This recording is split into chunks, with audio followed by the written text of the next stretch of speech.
شیر خدا ارشاد تھے، اگر کسی پر بھروسہ کرو تو آخر تک کرو، نتیجہ چاہے کچھ بھی نکلے، آخر میں آپ کو ایک اچھا دوست ملے گا یا پھر ایک سبق۔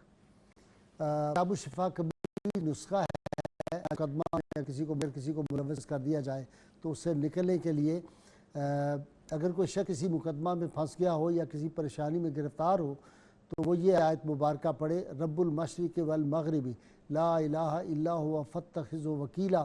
روزانہ بعد نماز فجر ایک پڑھے اور اپنا معاملہ یا پریشانی اللہ کریم کی بارگاہ میں پیش کر دے۔ انشاءاللہ اگر وہ حق پر ہے تو یقینی اس مقدمہ میں فتح یاب ہوگا اور پریشانی دور ہوگی، معاملہ آسان ہو جائے گا۔ شرط یہ ہے کہ اب الاخر کم از کم 11 مرتبہ کوئی جوتا ہو وہ ضرور پڑھے۔ اللہ کریم سے دعا ہے اللہ تعالی ہمیں حضور رحمت کونین صلی اللہ علیہ وسلم کی غیر مشروط محبت اور لامحدود فداری نصیب فرمائے۔ ناظرین کرام، آج عید الاضحیٰ کا دوسرا دن ہے، یہ بھی عید کا روز ہی ہے۔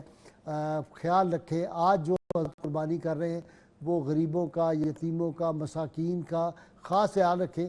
جو متمول ہیں وہ تو سارا سال ہی گوشت کھاتے رہتے ہیں، یہ جو ہے کہ فریج بھر لینے، اس کی اسلام میں گنجائش نہیں ہے، کوئی اچھا طریقہ نہیں ہے۔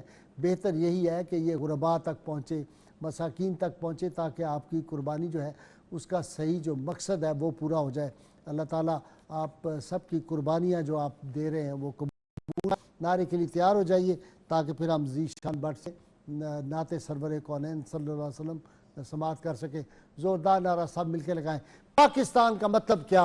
لا الہ الا اللہ محمد رسول اللہ صلی اللہ علیہ وآلہ وسلم۔ جی ذیشان